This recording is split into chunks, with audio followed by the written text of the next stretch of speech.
नमस्कार दोस्तों। आज हम इस लेक्चर नंबर 9 में पढ़ेंगे प्रतिशत संगठन। लेकिन प्रतिशत संगठन पढ़ने से पहले एक बार हम देख लेते हैं कि इसके प्रीवियस वाली वीडियो में हमने क्या क्या पढ़ा था, क्योंकि मैं देख रहा हूं कि मैं सारी वीडियो में एक बार ये ज़रूर रिपीट करता हूं कि इसके पहले हम क्या पढ़े थे, जिससे आपको एक बार फिर से टॉपिक सुने, उसको समझें कि मतलब क्या क्या पढ़े थे इसके पहले वाली वीडियो में। तो इसके पहले हम पढ़े थे आणविक द्रव्यमान। आणविक द्रव्यमान कैसे निकालते थे, वहाँ पे हम अच्छे अच्छे क्वेश्चन भी ले लिए थे, बहुत ही अच्छे अच्छे क्वेश्चन लिए थे। उसको आप पहले खुद से करना, उसके बाद फिर मेरे वीडियो में देखना कि कैसे क्या किया गया है। पहले खुद से करके अपना आंसर निकालना, फिर मेरे से मिलाना। उसके बाद पढ़े थे सूत्र द्रव्यमान। सूत्र द्रव्यमान मतलब सॉलिड्स का निकलता है आणिक यौगिकों का। उसके बाद पढ़े थे मोल संकल्पना। मोल संकल्पना में मोल क्या होता था कि किसी पदार्थ का एक मोल उस पदार्थ की वह मात्रा होती है, किसी पदार्थ का एक मोल उस पदार्थ की वह मात्रा होती है जिसमें उतने ही कण उपस्थित होते हैं, जिसमें उतने ही कण उपस्थित होते हैं कि जितने कार्बन 12 के ठीक 12 ग्राम में परमाणुओं की संख्या उपस्थित होती है। यही होता है एक मोल। एक मोल के बाद हम पढ़े थे अवगाद्रो संख्या। अवगाद्रो संख्या को Na से प्रदर्शित करते हैं। Na बराबर क्या होता है, Na बराबर 6.022 गुणे 10 की घात 23 होता है। ये होता है, इसी को कहते हैं अवगाद्रो संख्या। इसको Na से डिनोट करते हैं। उसके बाद पढ़े थे मोलर द्रव्यमान। मोलर द्रव्यमान का मात्रक क्या होता था, मोल इनवर्स या प्रतिमोल। तो एक मोलर द्रव्यमान क्या होता था, किसी पदार्थ के एक मोल में के ग्राम में, किसी पदार्थ के एक मोल के ग्राम में व्यक्त द्रव्यमान कि एक मोल के ग्राम में जो उसका द्रव्यमान होता था वो उस पदार्थ का मोलर द्रव्यमान कहलाता था। मोलर द्रव्यमान जो होता है वो आणविक द्रव्यमान के बराबर ही होता है। जो उसका आणविक द्रव्यमान, किसी यौगिक का आणविक द्रव्यमान जो होता है वही उसका मोलर द्रव्यमान के बराबर होता है। मोलर द्रव्यमान का मात्रक पढ़े थे मोल इनवर्स। यहाँ परिभाषा से मैं बताया था, खुद ही निकल के आ रहा था मोल इनवर्स या प्रतिमोल कैसे होता है। अब हम पढ़ेंगे प्रतिशत संगठन। प्रतिशत संगठन में देखते हैं कि अभी तक हम किसी नमूने में उपस्थित कणों की संख्या के बारे में चर्चा कर चुके हैं। हाँ, कणों की संख्या के बारे में ऊपर हम चर्चा कर चुके हैं कि एक मोल में कैसे का क्या होता था, उसमें कण के बारे में पढ़े थे। परंतु कई बार किसी यौगिक में किसी विशेष तत्व के प्रतिशत की जानकारी की आवश्यकता होती है। कह रहे हैं परंतु कई बार क्या होता है कि किसी यौगिक में, जैसे यौगिक है H2O, तो H2O यौगिक है कि किसी यौगिक में किसी विशेष तत्व के प्रतिशत की जानकारी की आवश्यकता होती है। तो आप इसमें पूछ लें कि हाइड्रोजन का प्रतिशत कितना है, इस जल के इस यौगिक में हाइड्रोजन का प्रतिशत कितना है, ऑक्सीजन का प्रतिशत कितना है। तो इससे हम कैसे ज्ञात करेंगे, आओ देखते हैं। और जहाँ प्रतिशत की जानकारी की आवश्यकता होती है, मान लीजिए कि यदि कोई अज्ञात या नया यौगिक दिया गया है, मान लीजिए कि यदि आपको कोई अज्ञात या नया यौगिक दिया गया है, तो इस पहले आप ये पूछेंगे कि उसका सूत्र क्या होता है, इसमें घटक मतलब उसमें घटक कौन कौन से हैं, उसके तत्व, उस यौगिक में कौन कौन से तत्व उपस्थित हैं और वो किस अनुपात में उपस्थित होंगे। जैसे हाइड्रोजन और ऑक्सीजन में, हाइड्रोजन H2O में हाइड्रोजन ऑक्सीजन का अनुपात क्या है, 2:1। तो उसी वैसे ही कह रहे हैं कि इसके घटक कौन कौन से और वो किस अनुपात में उपस्थित होंगे। ज्ञात यौगिकों के लिए भी हमें इस जानकारी से पता लगाने में यह सहायता मिलती है कि क्या दिए गए नमूने में तत्वों का सही प्रतिशत है जो शुद्ध नमूनों में होना चाहिए। मान लो कि ज्ञात तत्व है H2O, इसमें हमें मतलब यह जानकारी ज्ञात करने में सहायता मिलती है कि हम जो वो प्रतिशत संगठन से जो तत्व का प्रतिशत निकालेंगे, क्या रियल में वो यही होता है H2O में हाइड्रोजन और ऑक्सीजन का अनुपात रियल में 2:1 होता है कि नहीं। तो वही कह रहे हैं, ज्ञात तत्वों में, ज्ञात यौगिकों के लिए भी इस जानकारी से यह पता लगाने में सहायता मिलती है कि क्या दिए गए नमूनों में तत्वों का वही प्रतिशत होता है जो शुद्ध नमूने में होना चाहिए। जैसे H2O में जो शुद्ध नमूने में होना चाहिए, मतलब कि जैसे H2O में H2O शुद्ध है, ये शुद्ध नमूना है H2O। तो इसमें कह रहे हैं कि क्या जो हम प्रतिशत संगठन से प्रतिशत से जो हाइड्रोजन और ऑक्सीजन का प्रतिशत निकालेंगे, क्या यही होगा, मतलब कि दोनों सेम ही होगा। इन आंकड़ों का विश्लेषण से यह जानकारी सहायता, ये शुद्ध नमूना है, मतलब इससे यह पता चलता है कि जो हम निकाले हैं वो शुद्ध नमूना है कि नहीं है, रियलिटी से मैच कर रहा है कि नहीं कर रहा है वास्तव में। जैसे हाइड्रोजन और ऑक्सीजन में, हाइड्रोजन और ऑक्सीजन का अनुपात 2 अनुपात एक होता है कि नहीं होता है। आइए जल H2O का उदाहरण लेकर समझें। चूँकि जल में हाइड्रोजन और ऑक्सीजन की उपस्थित होती है, तो सब जानते हैं कि जल में हाइड्रोजन और ऑक्सीजन उपस्थित होता है, अतः इन तत्वों का प्रतिशत संगठन इस प्रकार परिकलित किया जाता है।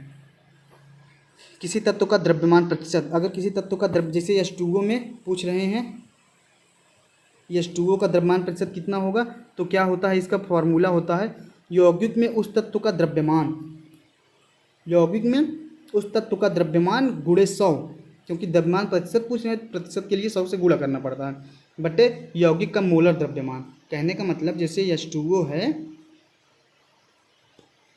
तो अब हाइड्रोजन का प्रतिशत हम निकाल रहे हैं, किसी तत्व का प्रतिशत निकालना है हमें, तो मान लो हाइड्रोजन का प्रतिशत निकाल रहे हैं, तो हाइड्रोजन का प्रतिशत बराबर क्या होगा कि मतलब उस यौगिक में तत्व का द्रव्यमान, इस यौगिक में जिस तत्व का निकाल रहे हैं उस तत्व का द्रव्यमान। हाइड्रोजन का कितना होता है मोल, वो परमाणु द्रव्यमान 1, लेकिन यहाँ 2 हाइड्रोजन है, जितने हाइड्रोजन होंगे उससे गुणा होगा, 2 गुणे 100। फॉर्मूला देखो यहाँ पे,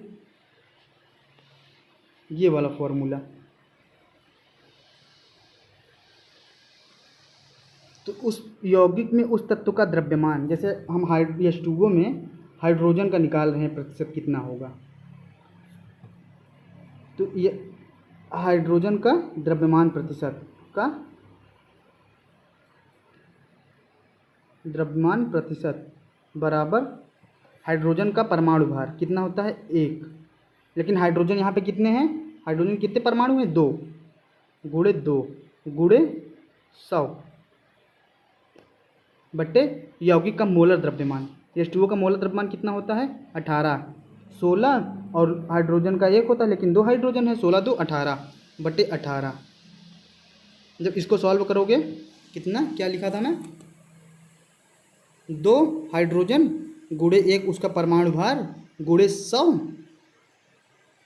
बटे यौगिक का मोलर द्रव्यमान 18, कितना हो गया 2 एकम 2 2 9 18, 100 बटे 9, 100 बटे 9, 100 बटे 9 को जब सॉल्व करोगे तो कितना आएगा 1.11, सॉरी 11.11, 11.11। उसके बाद जब ऑक्सीजन का पता करेंगे, ऑक्सीजन का द्रव्यमान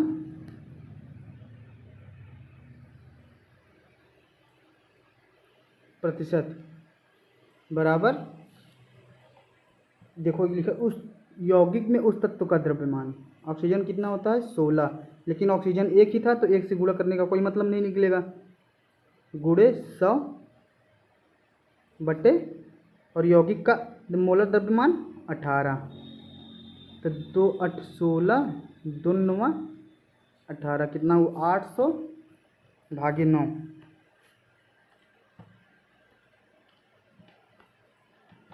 88.88,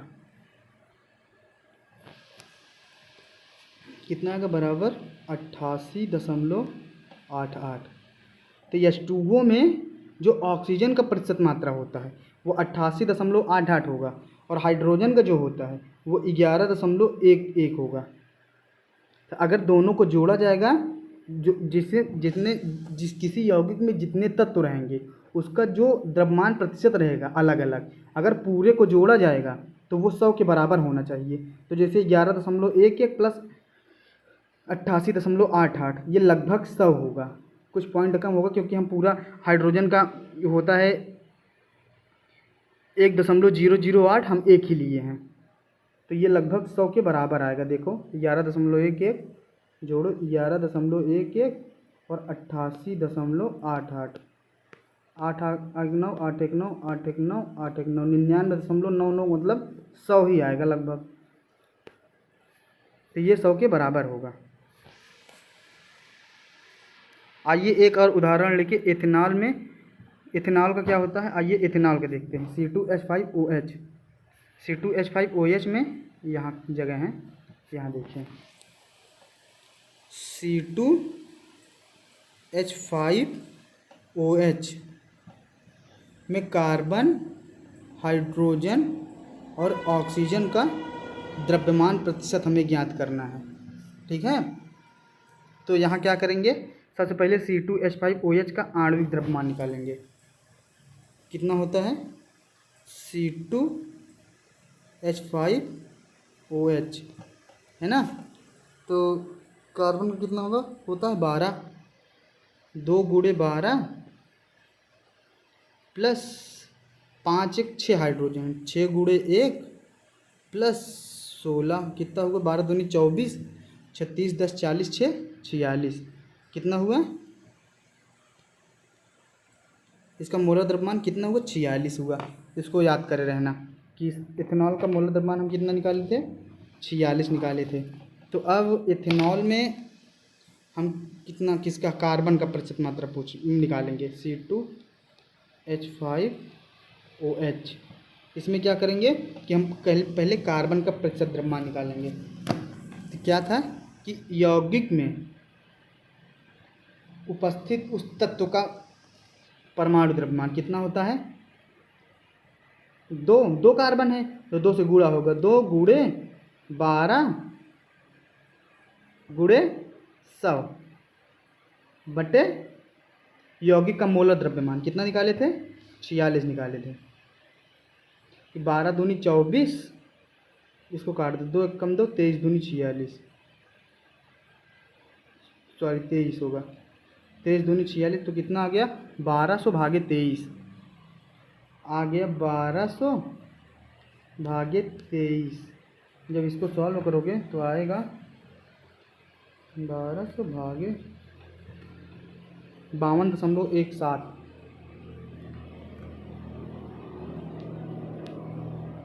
17% आ गया। कार्बन कितना आया 52.17% आ गया।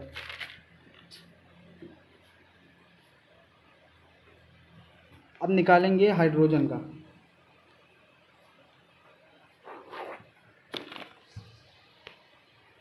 देखो C2H5OH कितने कार्बन है 6 कार्बन है ना।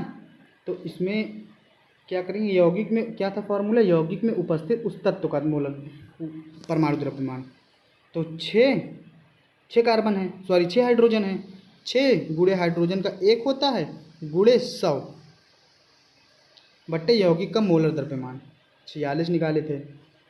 तो 2 तिहाई 6, 23 दूनी 46, 300 भागे 23। जब 300 में 23 का भाग देंगे तो कितना आएगा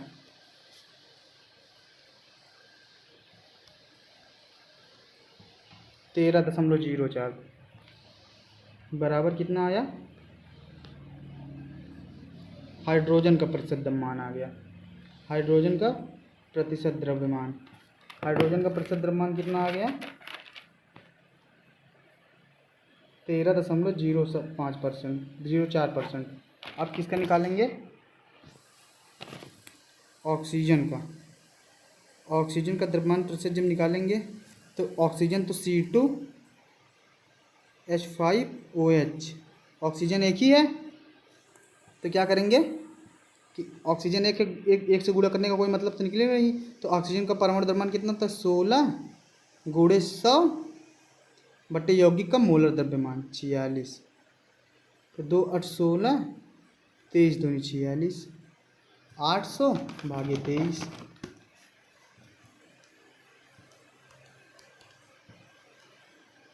34.78 आ गया। ऑक्सीजन का प्रतिशत द्रव्यमान कितना आ गया 34.78। ठीक है,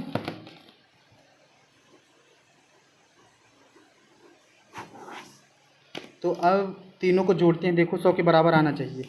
तो कार्बन में कितना आया था 52.1, सॉरी 52, कार्बन का निकाले थे तो 52.17 प्लस 13.04 प्लस 34.78 पूरा जोड़ो 52.17 प्लस 13.04 प्लस 34.78 बराबर आ गया, आएगा 99.99,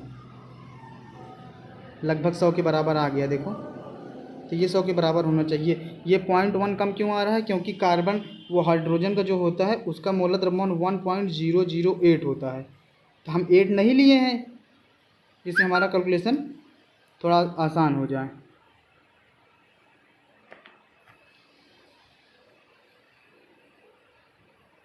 कैलकुलेशन आसान हो जाए इसीलिए हम पॉइंट वाला हटा देते हैं। तो आ गया है 99.99, 99.99। तो कहने का मतलब हम सही निकाले हैं। देखो एथेनॉल के लिए थे, कार्बन का आया था 52 हमारा 1.7 आया था, उनका 1.4 आया है, तो वही वो जो पॉइंट नहीं लिए हैं उसी के कारण थोड़ा डिफरेंस आ रहा है। इसका 13.04 आया था, इनका 1.3 आ रहा है। तो द्रव्यमान प्रतिशत निकालना समझ गए। द्रव्यमान प्रतिशत का यही फॉर्मूला होता है, कहाँ गया, ऊपर है, कि यौगिक में उपस्थित तत्व का द्रव्यमान, यौगिक में उपस्थित जो तत्व है उसका द्रव्यमान। लेकिन जितने तत्व रहेंगे, जैसे 5 वहाँ पे C2H5OH में 6 हाइड्रोजन थे, देखो तो वहाँ 6 से गुणा होता है। यहाँ इस यौगिक तत्व का द्रव्यमान में जितने तत्व रहेंगे उतना गुणा होगा। जैसे 6 हाइड्रोजन थे C2H5OH में, जब 6 हाइड्रोजन थे तो 6 से गुणा किए थे इसमें। देखो यौगिक के तत्व का द्रव्यमान में 6 गुणे, उसके बाद किए थे जिसका हाइड्रोजन का मोलर द्रव्यमान 1 होता है, गुणे 100 कर दिए थे, बटे मोलर यौगिक का मोलर द्रव्यमान 46 निकाले थे। तो वही इसी फार्मूले से रखे थे। तो यौगिक में उपस्थित उस तत्व का द्रव्यमान गुणे 100 बटे यौगिक का मोलर द्रव्यमान, इसी फार्मूले से निकाल लिए थे। अब यहाँ से ये सब इम्पोर्टेंट है, ये सब क्वेश्चन पूछे जाते हैं बोर्ड के एग्ज़ाम में भी, ये सारे क्वेश्चन आते हैं। ये क्वेश्चन तो यहाँ से रहता ही रहता है और इन्हीं सब से क्वेश्चन बनता है। तो ये आप लोग निकालना सीख लो जल्दी से, क्योंकि बहुत आसानी से बहुत अच्छे ढंग से समझाया जा रहा है। अब निकालेंगे मूलानुपाती सूत्र और आणविक सूत्र। मूलानुपाती सूत्र क्या होता है कि मतलब किसी यौगिक में जितने तत्व रहते हैं उनका मतलब सरलतम अनुपात जो होता है, उस तत्व का सरलतम अनुपात ही उसका मूलानुपाती सूत्र कहलाता है। देखिए मूलानुपाती सूत्र किसी यौगिक में उपस्थित विभिन्न परमाणुओं के सरलतम पूर्ण संख्या अनुपात को व्यक्त करता है। जैसे कि C2H5OH था, तो ये क्या है, ये मूलानुपाती सूत्र भी है किसी यौगिक का, ये सरलतम अनुपात को व्यक्त कर रहा है। जैसे कि H2O है, ये मूलानुपाती सूत्र है। और आणविक सूत्र क्या होता है, ये H2O का मान लो होल ट्वाइस कर दो तो C4H2, ये आणविक मतलब कि उसमें से किसी संख्या का, इसका जब मूलानुपाती सूत्र निकालेंगे तो इसमें जैसे 2 कॉमन हो रहा है 4 और 2 में, तो इसका होल ट्वाइस लिख के 2 हटा देंगे तो ये सरलतम अनुपात हो जाता है। यही होता है मूलानुपाती सूत्र। देखो कह रहे हैं कि मूलानुपाती सूत्र किसी यौगिक में उपस्थित विभिन्न परमाणुओं के सरलतम पूर्ण संख्या अनुपात को व्यक्त करता है, कि मतलब वो यौगिक में जो तत्व है वो कम से कम कितना उपस्थित हो सकता है, उसी को व्यक्त करता है। उदाहरण लेके समझाते हैं कि किसी यौगिक में इतना प्रतिशत हाइड्रोजन है, इतने प्रतिशत कार्बन है और 71.65% क्लोरीन है, तो इसका मोलर द्रव्यमान, इस यौगिक का मोलर द्रव्यमान 98.96 दिया गया है, ग्राम दिया गया है। तो ये यौगिक का मूलानुपाती सूत्र और आणविक सूत्र क्या होगा, इसको समझ लो, बहुत ही इंपॉर्टेंट है, जल्दी समझ में नहीं आता है। आइए हम लोग बहुत आसान तरीके से समझेंगे इसको।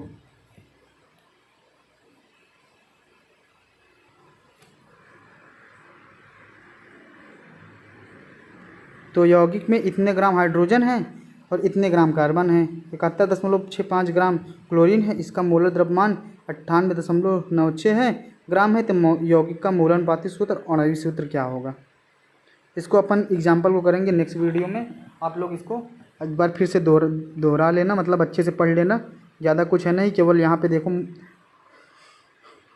प्रतिशत संघटन निकालने के लिए केवल इस सूत्र का प्रयोग किया गया है बस। Thank you.